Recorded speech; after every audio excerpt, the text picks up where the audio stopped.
persoalan UMKM naik kelas setelah kami evaluasi ini memang nggak bisa sendiri-sendiri. UMKM itu jangan terus di pinggiran. Bagaimana UMKM itu seperti di China, Korea, atau di Jepang. UMKM itu bagian daripada supply chain atau rantai pasok industri nasional. Jadi UMKM itu nggak hanya bikin keripik-keripikan begitu ya. Daerah-daerah di sentra industri itu proses digitalisasi yang segera akan diberikan literasi dan bantuan apa saja kira-kira? Sekarang lebih murah, barang mereka juga dekat dengan masyarakat, hanya dihubungkan dengan platform digital. Jadi nggak ada lagi isu pasar becek. Iya.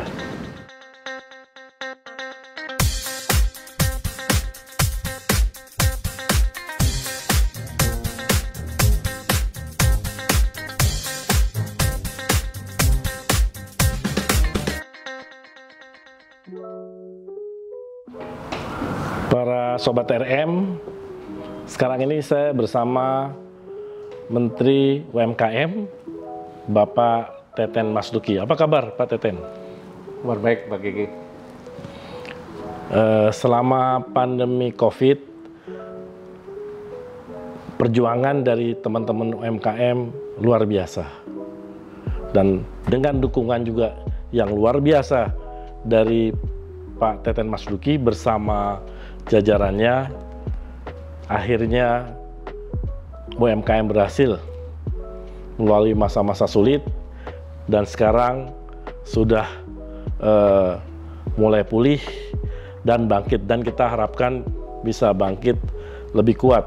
Apalagi Pak Menteri selama ini membantu dari upaya mendigitalisasi UMKM sehingga sesuatunya bisa dilakukan lebih cepat dan hasil yang diperoleh juga lebih baik, bukan hanya buat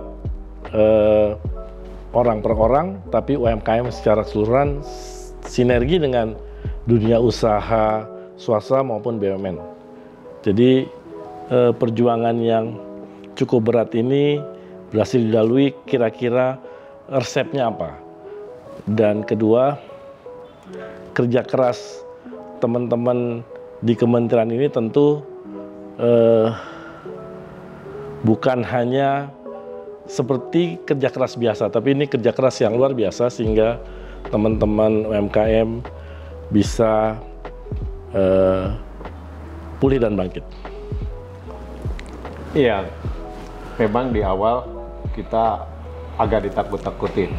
Misalnya beberapa lembaga dunia udah menyebut bahwa akan 50% UMKM kita akan gulung tikar.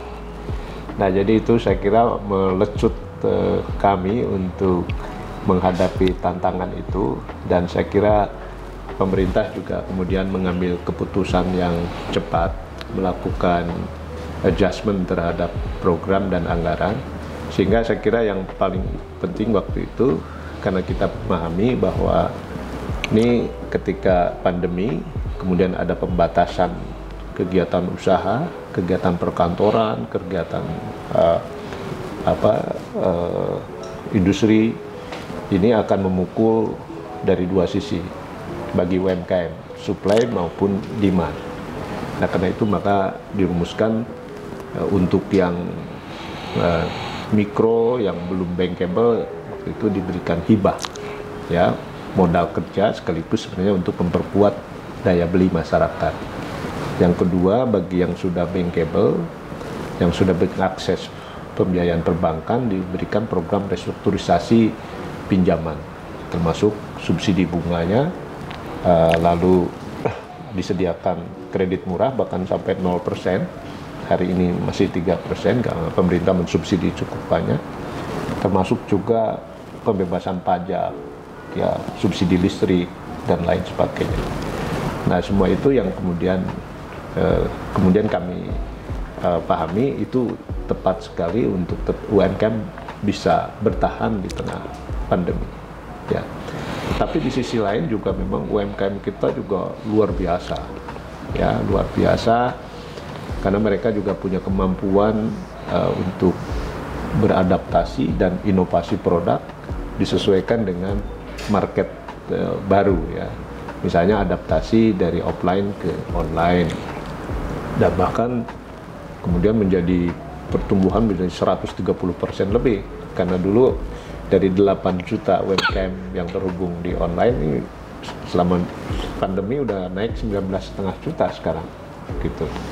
Nah, begitu juga mereka juga melakukan inovasi produk ya, yang membuat produk-produk siap saji, misalnya frozen food, beralih ke misalnya bikin skincare, bikin hand sanitizer, masker dan lain sebagainya. Jadi memang UMKM-nya sendiri luar biasa. Dan yang saya kira selain di kementerian, koordinasi dengan BUMN juga saya kira sangat bagus, juga dengan teman-teman e-commerce ya. Teman-teman e-commerce juga banyak bekerjasama dengan kita, langsung melakukan pendampingan bagi UMKM kita untuk go online, mengkurasi produk, bahkan membantu pemotretan produknya, membantuin marketing strateginya di online gitu. Itu juga menurut saya luar biasa. Jadi ini kolaborasi yang menurut saya sangat bagus ya, dan itu membuat semua berjalan dengan mudah. Ya. Gitu. Kalau pembinaan terhadap sentra-sentra UMKM, apakah polanya tetap sama dari sebelum pandemi dan sekarang ini, di mana pandemi sudah mulai melandai dan kita harapkan tahun depan, pertengahan tahun depan atau akhir tahun depan sudah kita bisa memasuki masa endemi. Ada harapan seperti itu. Tentu pembinaan terhadap UMKM ini harus mungkin ke depan harus lebih intensif lagi. Ya, malah kami berpikir begini Pak Kiki, UMKM pasca pandemi bukan hanya pulih, tapi juga memang harus bertransformasi. Saya selama ini sering mengatakan UMKM kita itu sebagai backbone ekonomi. Misalnya sekarang kontribusi terhadap PDB juga kan udah hampir 60%. Yeah. Tapi yang paling dahsyat itu menyediakan lapangan kerja. Itu 97% itu UMKM. Yang besar-besar itu termasuk BUMN, pemerintah. Itu kan hanya 3%. Nah, tapi selama ini UMKM kita ini selalu dipandang hanya sebagai ekonomi subsisten, ekonomi rumah tangga. Dari semua pembiayaan juga hanya untuk modal kerja. Jadi untuk pengembangan usaha, mereka butuh modal investasi, itu belum ada skemanya. Jadi skema itu masih mikro-mikro. Nah, karena itu maka Pak Presiden sudah memberikan arahan ya untuk tidak lagi menjadikan UMKM ini sebagai ekonomi subsisten, tapi sebagai backbone atau tulang punggung perekonomian. Jadi beliau misalnya sudah membuat keputusan agar 30% kredit perbankan itu harus untuk UMKM. Saat ini baru 20. Ya, yang paling bagus itu kan Korea Selatan, 81% kredit perbankan itu untuk UMKM. Terus ini juga sekarang sudah menjadi satu regulasi, 40% belanja pemerintah itu harus membeli produk UMKM. Nah, saya kira yang ketiga kan kemudahan perizinan. Ini kan sekarang juga dipermudah lah, mulai dari izin usaha, bisa PT, bisa ini, cukup hanya NIB, bisa koperasi, supaya nanti mereka tidak lagi informal ya, untuk dapat izin edar, sertifikasi halal, akses ke perbankan. Menurut saya ekosistem ini yang saat ini ingin kami pasca pandemi ini kita ingin implementasikan. Nah, tapi memang kemudian persoalan UMKM naik kelas setelah kami evaluasi ini memang nggak bisa sendiri-sendiri ya. Karena itu memang ini harus kita konsolidasi. Karena itu misalnya kami di sektor pangan, di sektor UMKM di pertanian, misalnya kan rata-rata petani-petani kecil per orang misalnya. Sampai kapanpun kita nggak bisa menghasilkan produk pangan kita yang lebih produktif, lebih efisien, lebih berkualitas seperti corporate farming di negara-negara maju. Tapi bukan berarti tidak bisa bikin corporate farming. Kita ternyata bisa, kita udah mulai bikin pola, bikin bisnis model bagaimana mengkonsolidasi petani-petani kecil perorangan dalam bentuk koperasi dalam skala ekonomi, terhubung ke off-taker, ya, terhubung ke market, sehingga pembiayaan bagi petani-petani kecil itu yang dulu tidak dilirik oleh bank karena potensial NPL-nya tinggi, sekarang bisa. Nah, ini saya kira modeling yang menurut saya bagus untuk kita bicara bagaimana UMKM naik kelas. Dan itu bisa juga untuk misalnya membuat klaster-klaster lain, korporatisasi UMKM misalnya untuk kerajinan, para pengrajin, ya, jadi tidak, atau para pedagang dan lain sebagainya. Nah, ini yang sekarang kita galakkan ya. Nah, yang kedua, UMKM itu jangan terus di pinggiran. Tuh, ya. Bagaimana UMKM itu seperti di China, di India, di Korea atau di Jepang. UMKM itu bagian daripada supply chain atau rantai pasok industri nasional. Nah, sehingga kalau kita masuk ke pasar global itu ya dengan sendirinya gitu. Nah, sehingga UMKM dengan yang besar tidak compete tapi terintegrasi.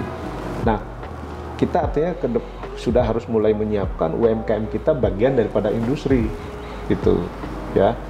Nah, ini saya kira yang ini. Alhamdulillah semua itu sekarang tuh sudah masuk di Undang-Undang Cipta Kerja. Yeah. Jadi memang dari Pak Kiki betul, ya, dunia melihat setiap krisis Indonesia mengambil langkah-langkah besar, melakukan reform yang sangat besar. Luar biasa. Makanya di Undang-Undang Cipta Kerja kan yang paling dasar itu justru perubahan cara pandang pemerintah, ya, terhadap UMKM. Jadi kerjasama tadi usaha kecil di sektor pertanian mungkin dengan BUMN pangan dalam hal ini ID Food, ya, itu bisa terjalin dengan erat, maka dia dapat saprodi dengan baik, ya, kualitas baik, ya, harga terjamin, ada off-taker, maka dia kan jadi besar ya. Pembiayaan masuk. Dan dengan begitu UMKM-nya mulai lagi masuk ke produk-produk yang berbasis teknologi. Ya. Gitu. Jadi. Dan mudah-mudahan bisa sedikit naik kelas. Ya. Secara gradual naik kelas lah. Naik kelas, kualitas produksi juga udah mulai masuk ke yang inovasi teknologi yang berbasis kreativitas gitu. Dan produknya nanti kalau untuk satu produk pertanian ya lebih berkualitas lah. Kalau dengan tadi kalau sendiri-sendiri kan susah untuk bisa homogen misalnya dalam sisi kualitas tertentu kan. Iya. Tapi dengan bantuan dari Kementerian BUMN sinergi dengan Kementerian UMKM maka akan menjadi lebih kokoh gitu Pak. Iya, jadi kita juga misalnya tadi kemitraan usaha besar dan kecil ini kan sudah menjadi kebijakan di investasi juga termasuk dengan BUMN. Nah, ini kan nanti komponen-komponen misalnya untuk di PLN, di jaring transmisi itu kan banyak yang bisa dikerjakan UMKM logam di Tegal. Iya. Kan? Nah, sehingga produk UMKM itu sama-sama tumbuh. Benar. Dan mulai ada transfer pengetahuan, transfer teknologi ke UMKM. UMKM itu nggak hanya bikin terus keripik-keripikan begitu ya. Tapi sudah mulai masuk dengan program-program yang berbasis teknologi atau inovasi. Juga dengan BUMN perikanan misalnya bisa kerjasama secara langsung kan? Iya, betul. Baik dari mulai dari sisi hulu sampai ke marketing ya? Ya, sekarang misalnya koperasi sudah bisa lagi mengelola tempat pelelangan ikan. Ya, sehingga nanti koperasi misalnya nelayan tangkapnya dengan tempat pelelangannya itu kan bisa satu, sehingga kesejahteraan taninya. Proses perizinannya dipermudah ya? Ya, udah dimungkinkan. Nah sekarang kan kita mulai masuk nih koperasi, bisa koperasi petani sawit, bisa bikin pabrik mini untuk CPO dan minyak makannya, minyak gorengnya, sehingga petani tidak lagi hanya jual TBS-nya, ya, tapi juga bisa punya nilai tambah dari hasil hilirnya. Jadi punya saham lah di situ pada awalnya. Ya. Dan sekaligus kalau bisa bikin ya. Bikin Pak, udah bisa bikin. Pak Presiden udah putuskan, ini piloting, ya, dan waktu saya ditanya oleh Pak Presiden, Pak Teten ngejualnya kemana? Nah setelah saya hitung, misalnya ini tiap 1.000 hektar satu pabrik, ya, itu hanya 10 ton sehari. 10 ton kalau dihitung konsumsi minyak goreng hanya untuk 2 kecamatan di sekitar itu. Nah sekarang ini kan sawit itu CPO-nya dibawa ke Jawa, diolah jadi minyak goreng, itu kan mayoritas pabriknya minyak goreng kan di Jawa. Balik lagi ke Sumatera, ke Kalimantan, ke ini. Padahal kalau kita bisa bikin pabrik minyak goreng yang terintegrasi dengan kebun, lalu juga dengan marketnya di sekitar situ, kan bisa kita bikin yang lebih murah, ya kan, sehingga petani diuntungkan, juga rakyat bisa mendapatkan harga minyak goreng yang lebih murah. Jadi supply chain-nya sudah diatur per wilayahnya. Persis seperti itu. Kalau tadi kembali ke digitalisasi, kira-kira kedepannya akan dibantu apa saja, terutama mungkin di pasar-pasar tradisional atau di industri kerajinan, di daerah-daerah di sentra industri itu proses digitalisasi yang segera akan diberikan literasi dan bantuan apa saja kira-kira? Kalau saya bolehnya begini, misalnya sekarang ternyata tidak semua UMKM kita bisa jualan di platform digital nasional, ya, karena kapasitas produksinya tuh kecil-kecil. Sehingga yang kita mau dorong itu sebenarnya sekarang bagaimana ada platform-platform daerah. Nah, ini nggak bisa pemerintah, ini harus swasta, ya, harus swasta. Nah, termasuk misalnya sekarang, syukur alhamdulillah, misalnya selama pandemi COVID kemarin kita bikin Digital Award, pahlawan digital, itu muncul inisiatif-inisiatif baru dari anak-anak muda bikin aplikasi digital. Misalnya banyak aplikasi untuk para pedagang di pasar supaya bisa jualan online. Nah sekarang sudah ada. Nah ini sekarang ini luar biasa, selama pandemi mereka bisa jualan di online, pedagang-pedagang pasar. Nah ini kita punya 18.000 pasar, sehingga nanti kalau semua sudah terhubung ke platform digital ini, saya kira ini akan mungkin ancaman bagi pasar modern, ya, karena sekarang lebih murah, barang mereka juga dekat dengan masyarakat, hanya dihubungkan dengan platform digital, jadi nggak ada lagi isu pasar becek. Selama pandemi kemarin juga muncul platform untuk para pedagang warung Tegal atau warung-warung sederhana, itu kan. Nah, jadi ini juga growing bagus, sehingga nah kita juga punya pembiayaan yang core cluster yang bisa memperkuat usaha mereka yang sudah terhubung ke ekosistem digital ini, yaitu mendapatkan cluster ini. Nah, termasuk juga cluster-cluster misalnya platform-platform seperti Kria, ada juga platform khusus. Nah, ke depan saya kira mungkin itu, Pak. Nah, mungkin pemerintah hanya mendampingi pelatihan-pelatihan mereka, bantu mengkurasi gitu. Tapi saya kira platformnya itu yang paling penting. Jadi bagaimana yang usaha mikro ini bisa tetap go digital, disesuaikan dengan kapasitas produksi usaha mereka. Nah, saya kira strategi itu mungkin yang akan kita pilih. Dan akses ke dunia perbankan untuk pembiayaan terus dipermudah ya? Ya, karena itu tadi misalnya seperti tadi ya, nanti ada warung nasi yang sudah terhubung ke platform digital, ini kan udah masuk dalam klaster. Nah, kita dorong mereka untuk mendapatkan core cluster. gitu. Jadi untuk pengadaannya bisa sama-sama bisa dapat barang lebih murah ya? Iya, bisa dapat barang murah, pembiayaan lebih murah. Jadi ekosistemnya udah diciptakan gitu. Jadi ya tinggal sekarang bagaimana implementasi kebijakan ini ada percepatan, itu aja. Terima kasih Pak Teten atas penjelasannya, mencerahkan kita semua, dan tentu kita ingin ke depan UMKM tumbuh bisa lebih cepat. Kita doakan selalu. Terima kasih Pak Gigi. Terima kasih para Sobat RM telah mengikuti acara ini. Salam sehat. Wassalamualaikum warahmatullahi wabarakatuh.